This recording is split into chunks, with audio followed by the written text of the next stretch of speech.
আসসালামু আলাইকুম এভরিওয়ান, আজকে বানাবো জলপাইয়ের আচার। চলুন দেখে নেই। এখানে আমি জলপাইগুলো সিদ্ধ করে নিয়েছি। জলপাই সেদ্ধ হয়ে গেলে এখানে আমি পানি ঝরিয়ে নিয়েছি। এরপর জলপাইয়ের আচার জন্য মশলা নেব। এখানে ধনিয়া, 2-3টা শুকনো মরিচ, 5 ফোড়ন আর জিরা। এখানে আমি সবগুলো একসাথে তেলে নেব একটু।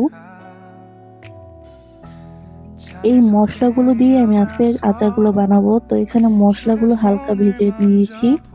আর এদিকে আমি এখানে জলপাইগুলো সিদ্ধ হয়ে গেছে, হাতে করে ম্যাশ করে নিচ্ছি। আপনারা চাইলে আস্তেও বানাতে পারেন। এখানে আমি মাখিয়ে নেব যাতে করে ভিতরে মশলা ঢুকে। এই মশলাগুলো আমি গরম করে ব্লেন্ডার করে নিয়েছিলাম। এখন একটা ফ্রাই প্যানে সরিষার তেল দিয়ে দিয়েছি 1 কাপের মতো, আর সামান্য রসুন কোয়া আর শুকনো মরিচ দিয়েছি। তেলটা গরম হওয়ার জন্য অপেক্ষা করব। তো তেল গরম হয়ে গেলে এখানে আমি কিছু তেজপাতা ছিঁড়ে দিয়ে দিচ্ছি। এখন 1.5 চা চামচের মতো আদা রসুন বাটা দিয়ে দিব। ভালো মতো মিশিয়ে নিচ্ছি। এরপর ম্যাশ করা যে জলপাইগুলো ছিল সেগুলো দিয়ে দিচ্ছি।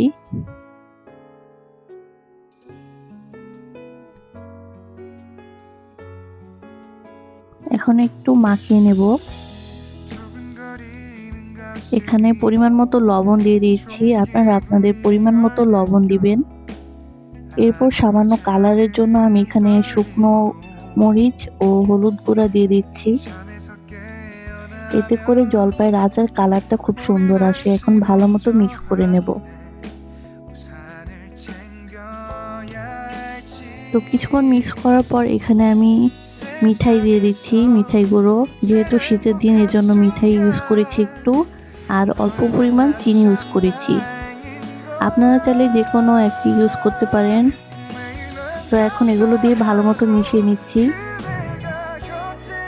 আমি এখানে জলপাইয়ের মিষ্টি আচার বানাচ্ছি, এর জন্য চিনির পরিমাণটা একটু বেশি দিয়েছি।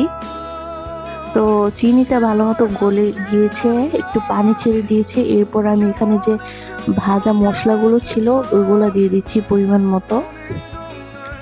এখন এগুলো দিয়ে ভালো মতো মেখে নেব। তো কিছুক্ষণ নিয়ে নেওয়ার পর এখানে আমি 1 চা চামচের মতো ভিনেগার দিয়ে দিয়েছি, যাতে দীর্ঘদিন সংরক্ষণ করা যায় এই আচারটি।